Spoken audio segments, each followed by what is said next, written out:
Con xin kính chào cộng đoàn.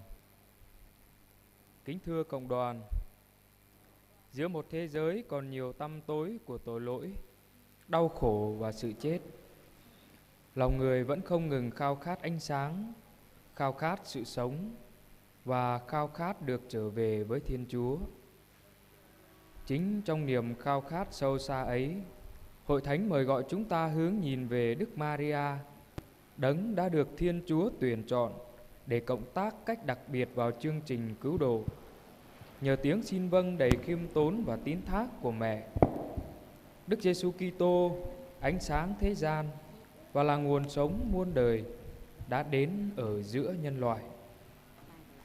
Vì thế trong giờ hành hương hôm nay, chúng ta cùng nhau suy niệm đề tài Đức Maria, suối nguồn sự sống và sự sáng. Giờ đây chúng ta cùng khẩn khoản nài xin ơn Chúa Thánh Thần đến thánh hóa giờ hành hương của chúng ta.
Chúng ta dâng lời cầu nguyện.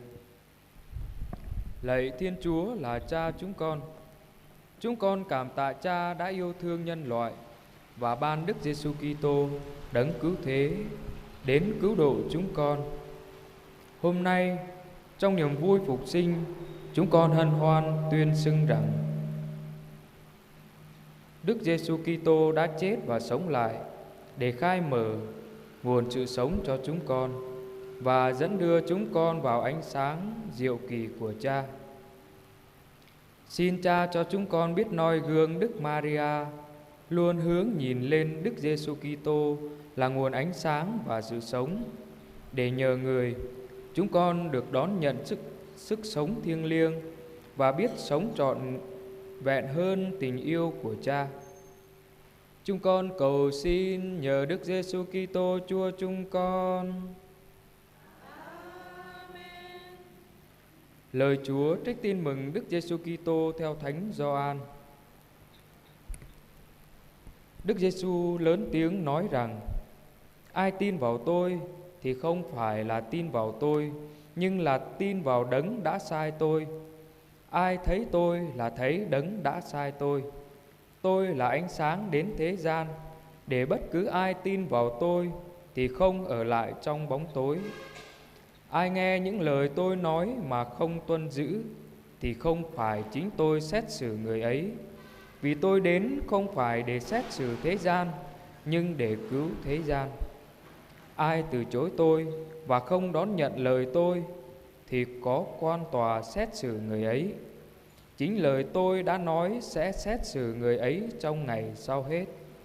Thật vậy, không phải tôi tự mình nói ra, nhưng là chính Chúa Cha, Đấng đã sai tôi, truyền lệnh cho tôi phải nói gì, tuyên bố gì.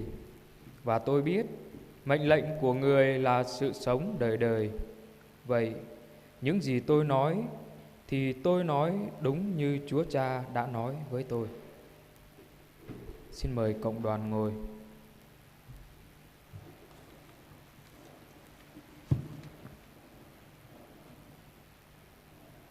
Kính thưa cộng đoàn, Kinh Thánh cho chúng ta biết rằng sau biến cố phạm tội, Adam và Eva đã đánh mất ân sủng của Thiên Chúa ban, và từ đó con người phải bước đi trong bóng tối của tội lỗi và sự chết.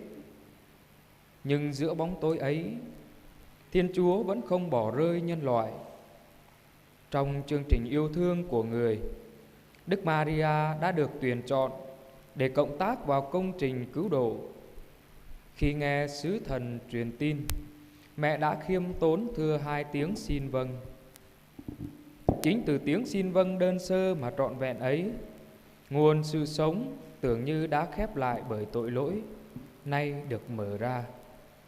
Cũng từ tiếng xin vâng ấy, ánh sáng của Thiên Chúa lại bừng lên giữa đêm tối của nhân loại.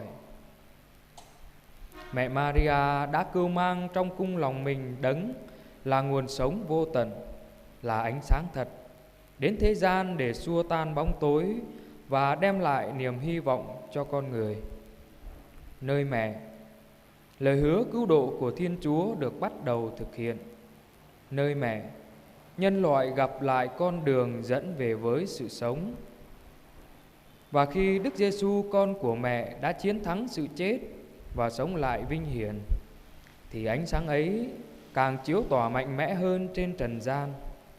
Vì thế, mẹ Maria thật là người được Thiên Chúa tuyển chọn để đem ánh sáng và sự sống của người đến cho nhân loại chúng ta.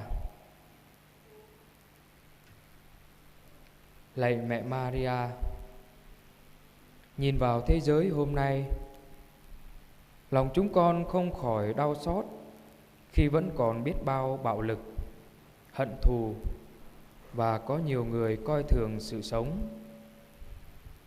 Nhiều khi chính chúng con cũng chưa biết quý trọng sự sống mà Chúa đã ban, chưa biết sống sao cho xứng đáng với hồng ân được làm con cái Chúa, con cái ánh sáng.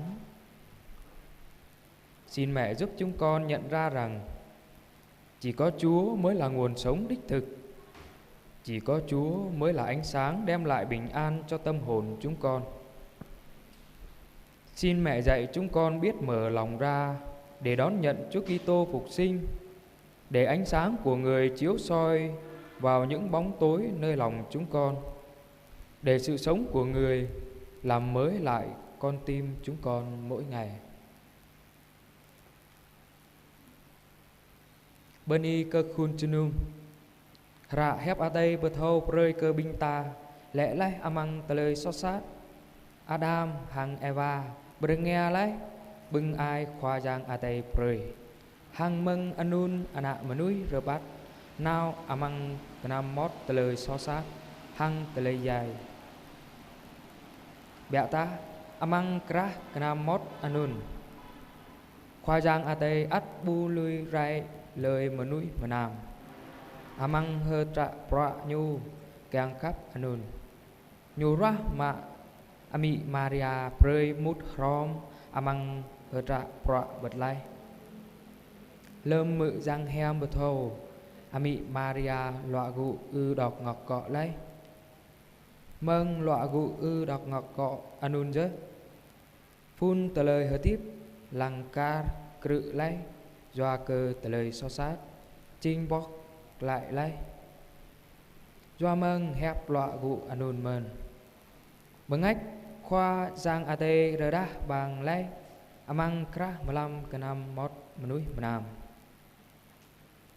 ami Maria gam lấy amang ten nhu bờ phun tờ lời hơ tiếp bù thầu đụt ô bô bưng ách xít bẹ trun rai bơi lon tờ na đã mơ bơ đoại nam mót hàng bạc lại pran trăng hơ mang cờ ana núi về ami Maria hẹp khoa giang ate pon bật lại bờ phun bờ dinh về ami Maria menui menam bờ lại chơ lan bạc lại chơ lan tờ lời hờ tiếp hàng lơm Giêsu khoa ana ami Maria tuy nhu cờ tờ lời dài hàng hờ tiếp lại ang bằng ngách anun chai ra đá bang cờ tang lo bơi lon tờ ná doanun Sit Ami Maria chỉ mà nuôi khoa giang à tây róa mà keng cơ ba lại bơ ngách hăng lời hơi tiếp khoa giang à tây rút bơ mà nuôi mà nam ta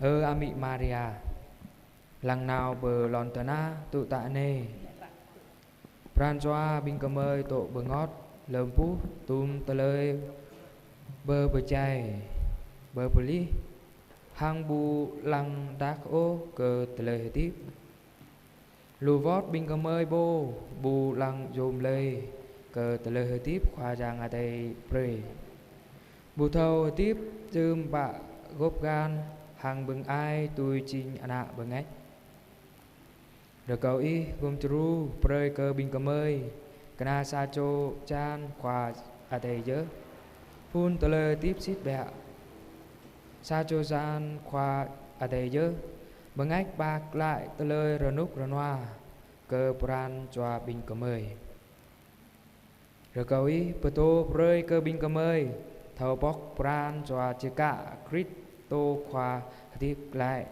càng cơ bờ ngách nhu bờ charang bờ đá bơi tum kana mót amang pran choa bình cầm mời càng cơ tờ lơ tiếp nhu bờ pli pro pran choa bình cầm mời rim đời amen.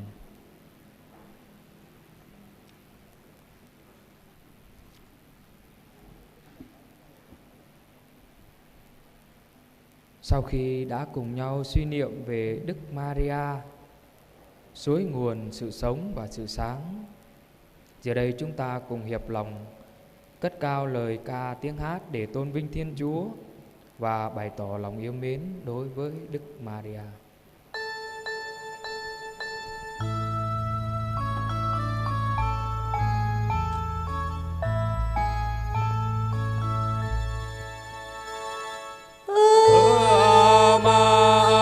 để không bỏ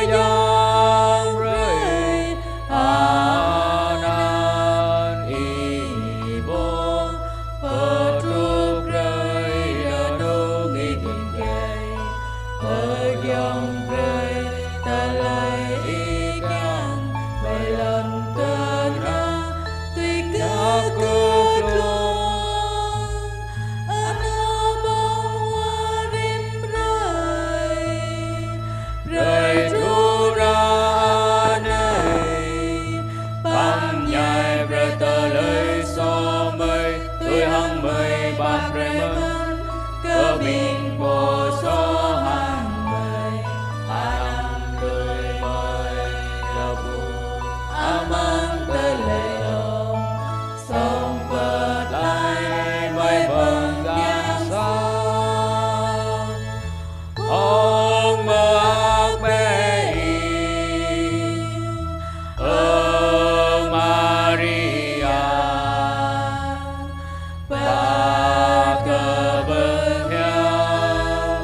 chúng ta cùng hiệp ý với những người dâng lời tạ ơn và xin ơn trong tuần qua. Trong tuần qua có 3 người tạ ơn Chúa vì thêm lòng kính mến Chúa và Đức Mẹ. 2 người tạ ơn vì biết vâng theo thánh ý Chúa. 1 người tạ ơn vì được chữa bỏ tội lỗi tính hư nết xấu. 1 người tạ ơn vì được ăn năn trở về cùng Chúa. 5 người tạ ơn vì đi đường được bình an. 3 người tạ ơn vì có công ăn việc làm. 2 người tạ ơn vì gia đình sum họp hòa thuận yêu thương nhau. 5 người tạ ơn vì gia đình được bình an. 2 người tạ ơn vì con cái ngoan ngoãn học hành tấn tới thi tốt. 3 người tạ ơn vì khỏi ốm đau bệnh tật. 1 người tạ ơn vì cầu cho các linh hồn. 1 người tạ ơn vì được thánh hóa bản thân, cải thiện đời sống. 1 người tạ ơn vì được bình an trong tâm hồn và cuộc sống. Hiệp cùng mẹ Thiên Chúa, chúng con xin tạ ơn Cha. Chúng con xin tạ ơn Cha. Bancho rồi câu Bancho bni bưng màu pran đạo cướt canang kang khắp cơ khoa giang. Lút chô bni bưng thâu mạ đoại lại hàng khoa giang. Lút chô ni bưng thâu kran hang loa gu tôi pran khoa giang. Ban chô ni bưng tổ cơ chấp amang pran khắp khoa giang. Sa chô ni bưng thâu bạp nhai thâu bờ hem bờ yong gióp bọa khoa giang chào prơi. Chú chô ni bưng rờ núc rờ noa amang pran choa hang amang tờ lời hợp tiếp. Chú chô ni bưng tôi mau tờ lời Tru hang gum bamin amang telei tenap tenong. Chú chô bni bưng sang ano thâu hợp tiếp renom thâu bờ khắp rom. Sa chô bni bưng màu ana. Bạ chô bni bưng bạ nạ hang tờ keng lạ hèm. Sa chô bni bưng ana bạ thâu lạ gô trang ram ra bơi rơi. Tôi đi amang telei bập lồng. Sa chô bni bưng góp xoay nào bờ à tai. Tôi lại bờ sàng. Torban chô bni bưng rờ núc rờ noa amang chóp chê lan nào plau rờ bát. Nam chô bni bưng màu bưng ai bờ xoay trời chan hàng bran choa. Sa chô bni bưng bờ côm bờ dơ tờ lời hơi tiếp bồ cơ khoa giang. Rờ ma chô bni bưng tôi mau tôi bran choa keng. Nam chô bni bưng đào lại prơi cơ binh ơi dạ hàng góp xoay rồi gạo lai lòn tờ na. Hiệp cùng mẹ Thiên Chúa, chúng con xin tạ ơn Cha. Chúng con xin tạ ơn Cha. Màu tòa chô rồi cầu bưng màu pran đạo cướt cơ nang keng khắp cơ khoa giang. Tòa chô rồi cầu bưng thầu kran hang loa gụ tôi pran khoa giang. Tòa chô rồi cầu bưng tổ cơ chấp amang pran khắp khoa giang. Tòa lâu chô ni bưng rờ núc rờ noa amang pran choa hang amang tà lời hợp tiếp. Tòa chô rồi cầu bưng màu prạ ngạ. Tòa chô rồi cầu bưng tôi màu tà lời tru hang gum bamin amang tà lời tà náp tà nông. Tòa lâu chô ni bưng sang ano thầu hợp tiếp rờ nôm thâu bờ khắp rom. Tòa chô rồi cầu bưng bạ nạ hang tà keng lạ hèm. Cho ban chô rồi cầu bưng rồi núc rồi noa amang gióp chê lan nào plau rồi bát. Thà lâu chô bồ ni bưng rồi cầu bưng màu bưng ai bờ xoay trời chan hang bran choa. Sa chô rồi cầu bưng bờ côm bờ dơ tờ lời hơi tiếp bồ cơ khoa giang. Tòa chô rồi cầu bưng đào lại prơi cơ vinh ơi dạ hàng góp xoay rồi gạo lai lòn tờ na. Nhờ lời Đức Mẹ chuyên cầu, xin Chúa nhậm lời chúng con. Xin Chúa nhậm lời chúng con. Có 8 người xin thêm lòng kính mến Chúa và Đức Mẹ. 4 người xin biết vâng theo thánh ý Chúa. 9 người xin chữa bỏ tội lỗi và tính hư nết xấu. 5 người xin ơn ăn năn trở về cùng Chúa.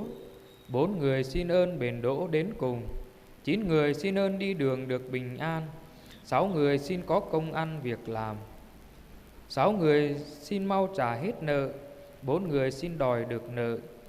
2 người xin cho gia đình sum họp hòa thuận yêu thương nhau. 10 người xin cho gia đình được bình an. 8 người xin ơn như ý. 8 người xin cho con cái ngoan ngoãn học hành tấn tới. 9 người xin khỏi ốm đau bệnh tật. 6 người xin ơn chết lành. 7 người cầu cho các linh hồn. 5 người xin ơn thánh hóa bản thân, cải thiện đời sống. 5 người xin ơn cứu giúp trong cơn gian nan khốn khó.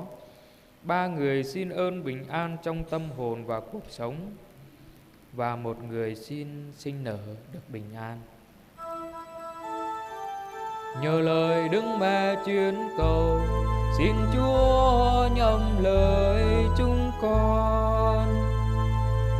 Xin Chúa nhậm lời chúng con. Giờ đây chúng ta cùng dâng lên cho mẹ những đóa hoa tươi thắm. Xin mẹ đón nhận tâm tình đơn sơ của chúng ta và nhờ lời truyền cầu hiền mẫu của mẹ, xin cho ánh sáng Đức Giêsu Kitô luôn chiếu soi tâm hồn chúng ta, để chúng ta biết sống trong ân sủng và trở nên những người đem sự sống, tình yêu và bình an của Chúa đến cho mọi người.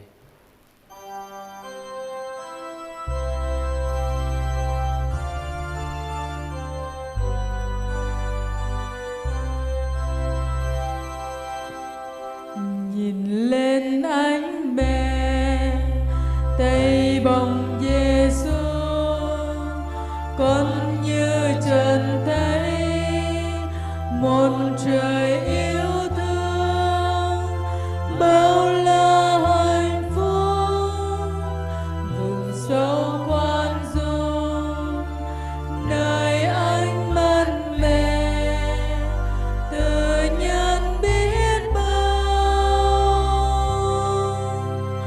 Ôi mẹ Maria, mẹ đáng kính yêu, mẹ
Mời cộng đoàn quỳ cùng đọc kinh tuần cửu nhật kính Đức Mẹ Hằng Cứu Giúp. Ami hanong kum jru rup mata i preka ko thao i anh ko tana plu lin pia ma i ye ami chama hang ami bing kamay sama lang ka bing anak tanap i bailon tanah ane sa prancha tanap tap sama pu po kyang kap klampa hakla hanun hok ma a pia ma Anai prancha kyang kap anun jing prancha sa cho ami karhang i po chama tho pap anun ya talai alum prong prin dut la ke bing kemei ami kyang kap ko kup ako talala tata telon ke ku ke i hang a in ke chap i bu lui rai ko o rồi có y bà điên từng nhà mự nhập tà nạp tạp có u đi cơ vư cơ vơn rồi có y bà nhập hà po alum pre cơ prancha có đà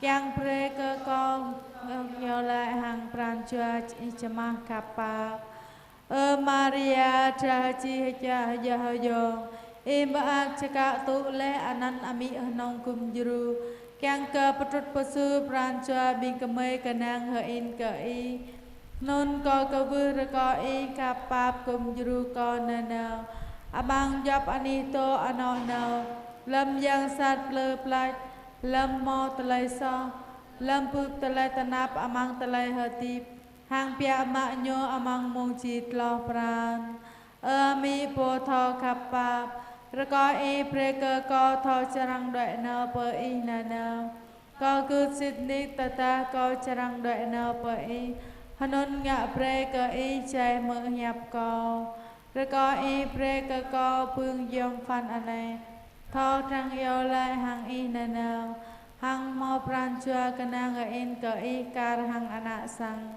kyang cơ y mơ nhập co yêu lại đa mơ cung juru co nà nơ Hang pre cơ co phương đạo cứt cơ chấp tru pa lut ami hanong kum juru rồi có y pa pu pre nham cơ co hang yêu lại kum pre cơ co tụ tạ ane hang mong chi klo pran amen ami hanong kum juru rồi có y vai lang pa kang bing po to rom co pa kang cơ ai a co tim phun cơ khul chnum yang cơ lon ya co cơ sang ano ko cơ ate amai ate ayong ko cơ bing ayat hang api pang bing po tanam to chunoi cơ bing pengat chua to amangani pa agai ami Maria nong kum juru rồi có y yêu lệ kum pre cơ co đà ơi Alfonso po vai lang pa kang ko rồi có y kum juru ko lam ka bah mlu tho đợi nào pa ami Maria